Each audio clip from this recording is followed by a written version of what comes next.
Hello नमस्कार, कसे आहात सर्व? मस्त आहात ना? मस्तच राहा सर्वांना. सर्वप्रथम श्री स्वामी समर्थ. तुम्हाला सर्वांना आजचा दिवस खूप छान आनंदाचा आणि आरोग्यदायी जाओ. तर आजपासून श्रावण महिन्याला प्रारंभ झाला आहे आणि आज श्रावणातील पहिला सोमवार आहे. श्रावण महिना हा भगवान शंकरांचा प्रिय महिना आहे आणि या महिन्यात ना अनेक सण, उत्सव आणि विविध प्रकारची व्रतवैकल्य आपण करतो. तर आजची जी मी पूजा मांडणार आहे ना, ती बघा ह्या जागेमध्ये मांडणार आहे. म्हणजे माझ्या मंदिराच्या शेजारी ही जागा आहे ना, तर इथे मी पूजा मांडणार आहे.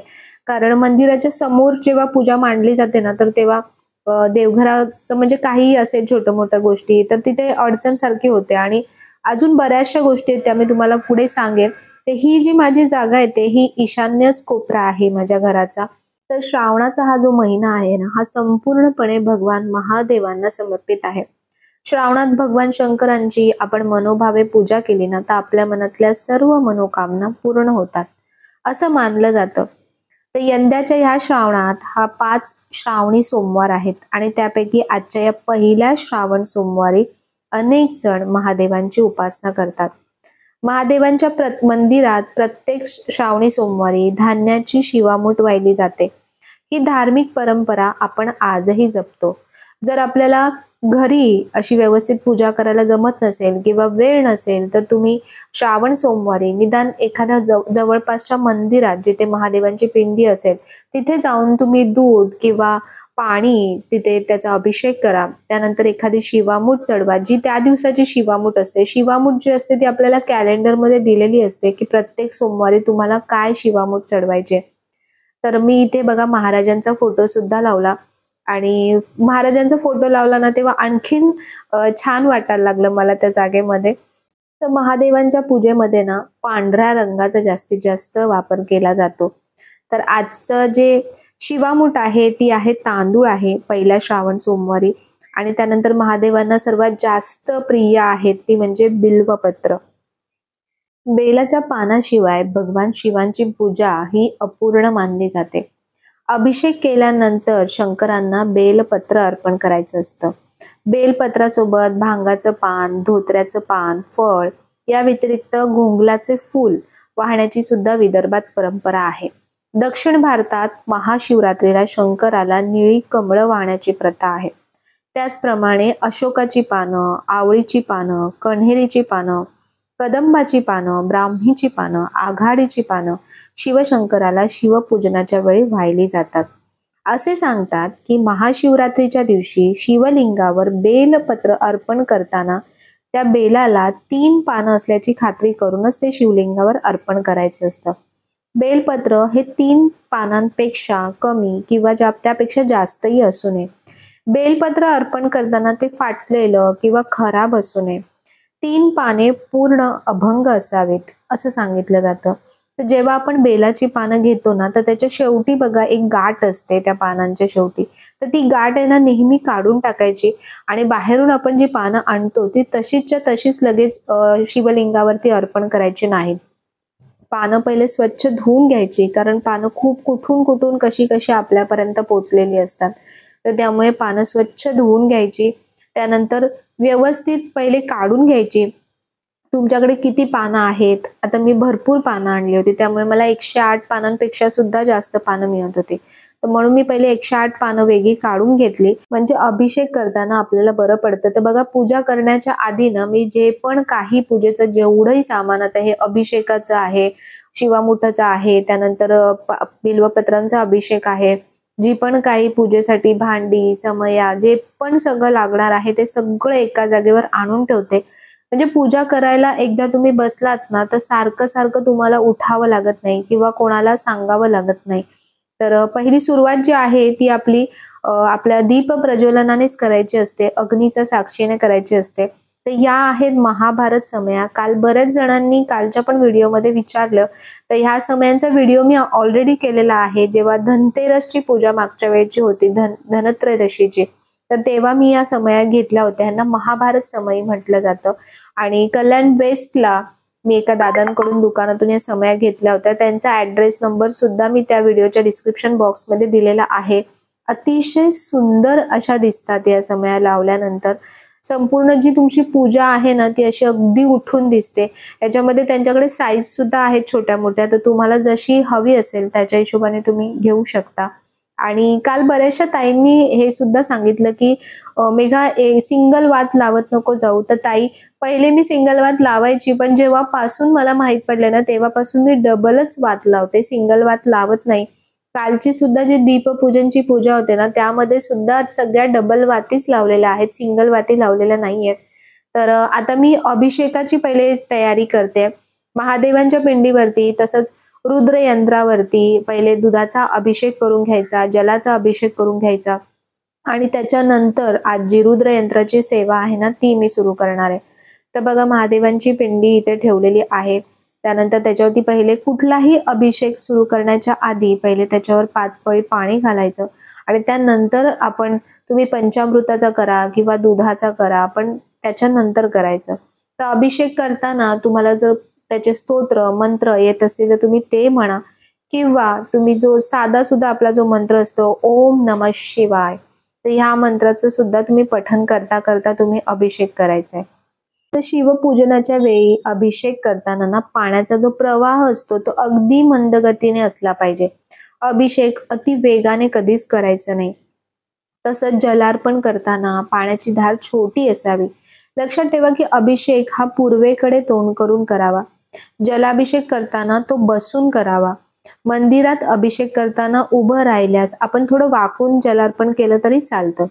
शिवपिंडीवर अभिषेक करताना अभिषेक पात्राचा वापर केल्यास अतिउत्तम. या श्रावणी सोमवारी ना आपण संपूर्ण कुटुंबाचं जर रुद्राभिषेक केला ना तर त्यामुळे आपल्याला जीवनामध्ये अपार यश, सुख समृद्धी नांदते. दुःखांपासून मुक्ती होऊन सगळी संकट आपली दूर व्हायला मदत होते, अशी मान्यता आहे. तसंच आपण जलाभिषेक करणं अतिशय शुभ, पुण्य फलदायी मानलं जातं. शिवलिंगामध्ये वेगळ्या प्रकारची ऊर्जा असते, ज्याचा मनावर सकारात्मक परिणाम होऊन आपले मन शांत होते. घरामध्ये नकारात्मक ऊर्जा राहत असेल तर या दिवशी ना रुद्राभिषेक अवश्य करायचा. घरातील सर्व नकारात्मकता निघून जाते. त्याचप्रमाणे समस्या संकटे दूर होण्यास मदत होऊ लागते. तसंच आपल्या कुंडलीमध्ये काही ग्रहदोष दूर होण्यास सुद्धा ह्याचा मदत होतो. ग्रहांचा प्रतिकूल प्रभाव कमी केला जाऊ शकतो. असं शिवलिंगावरती जेव्हा असं अभिषेक पात्रातून पाणी जे पडत असतं ना ते बघताना ना अतिशय मनाला म्हणजे एक वेगळीच शांतता मिळते, एक वेगळीच प्रसन्नता मिळते. तुम्ही ही गोष्ट खरंच अनुभवून बघा.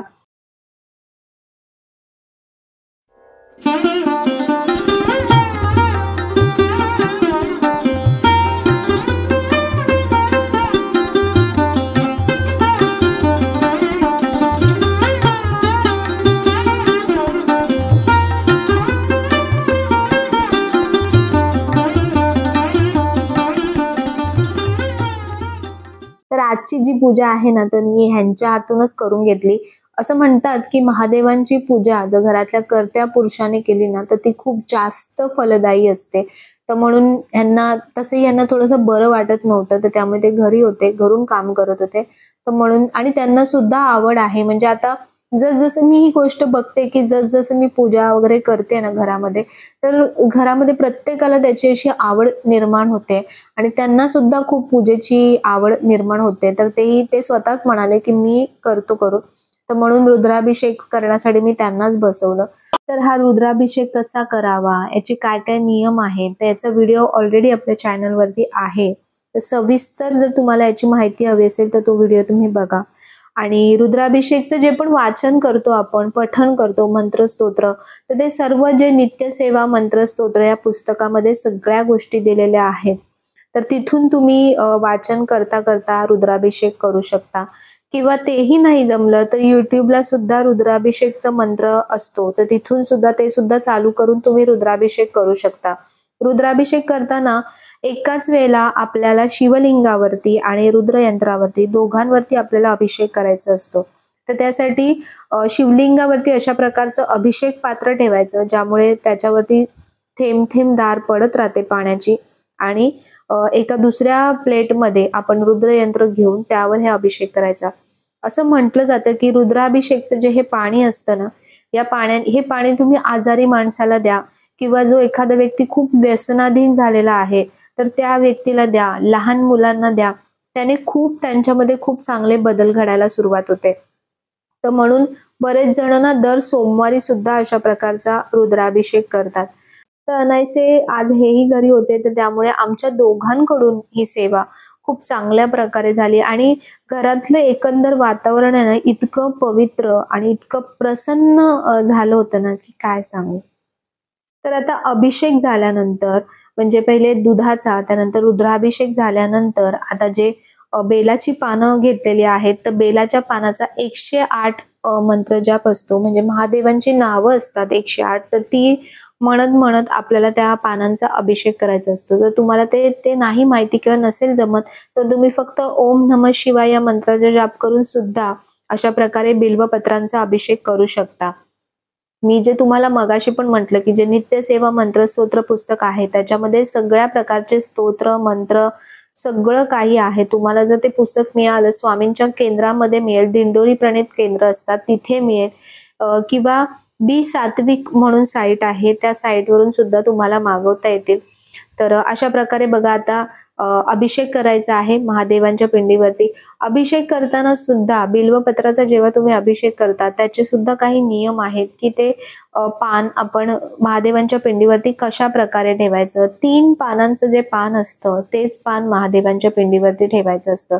पौराणिक ज्या कथा आहेत ना त्याच्यामध्ये बिल्वपत्राची कथा अशी आढळून येते की समुद्र मंथनाच्या वेळी पृथ्वीवर विष उत्पन्न झालं होतं आणि या विषामुळे भूमीवरील जीवजंतूंचा मृत्यू होऊ लागला. त्यामुळे पृथ्वीवर मोठं संकट निर्माण झालं आणि समुद्र मंथनातून उत्पन्न झालेलं विष भगवान शंकरांनी प्राशन केलं. त्यामुळे त्यांचा कंठ निळा पडला. यावरून शंकराला नीळकंठ नावानं ओळखू जाऊ लागले. मात्र विषाच्या प्रभावामुळे शंकरांचे डोके अत्यंत गरम झाले. त्यांच्या शरीरातील पाण्याची पातळी कमी होऊ लागली. शंकरांची ही अवस्था बघून अन्य देव त्यांच्या मदतीला सरसावले. त्यांच्या डोक्यावर बिल्वपत्र म्हणजेच बेलाची पानं ठेवून शंकरांवर पाण्याचा अभिषेक केला आणि यामुळे भगवान शंकरांचं डोकं शांत झालं. बेलाची पानं थंड असतात आणि शरीरातील पाण्याची पातळी संयमित ठेवण्यास मदत करतात. म्हणूनच शिवपूजनाच्या वेळी बेलाच्या पानाचा सर्वाधिक वापर केला जातो. एकदा महादेव जंगलात बेलाच्या झाडाखाली बसून तपश्चर्या करत असताना देवी पार्वती शिवाची पूजा करण्यासाठी पूजेचे साहित्य आणायला विसरल्या. मग त्यांनी झाडांच्या गळून पडलेल्या पानाने शिवांची आराधना सुरू केली आणि देवाला पानांनी पूर्णपणे झाकून टाकलं. यावर भगवान शिव खूप प्रसन्न झाले आणि तेव्हापासून त्यांना बेलाची पानं वाहिली जातात. असं मानलं जातं की शिवांना बेलाची पानं अर्पण केल्याने वैवाहिक जीवनात आपल्याला आनंद मिळतो आणि मोठ्या आजारांपासून मुक्ती मिळते. 3ही लोकांमध्ये जेवढी पुण्यतीर्थ आहेत त्या सर्वांचं मूळ बिल्वपत्रात असल्याची मान्यता आहे. शिवपूजनात बिल्वपत्राचा वापर केल्यास शंकरांची विशेष कृपा होते अशी भाविकांची सुद्धा श्रद्धा आहे. बेलाच्या पानाचं आरोग्याच्या दृष्टीने सुद्धा खूप महत्व आहे. भगवान महादेवांना मूठभर धान्य वाहण्याची प्रथा आहे आणि तिला आपण शिवामूठ असं म्हणतो.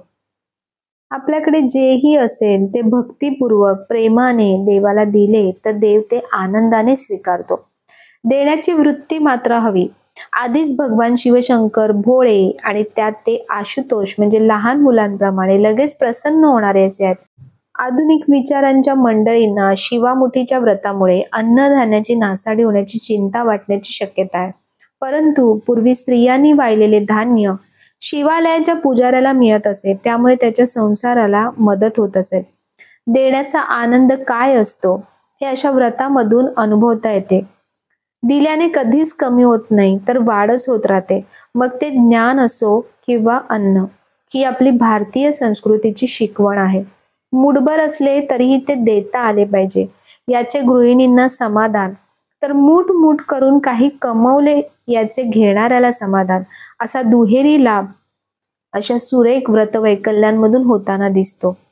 ज्यांना शिवालयात जाणे शक्य नसेल त्यांनी शिवांचे स्मरण करून तामनात मूठभर धान्य बाजूला काढावं.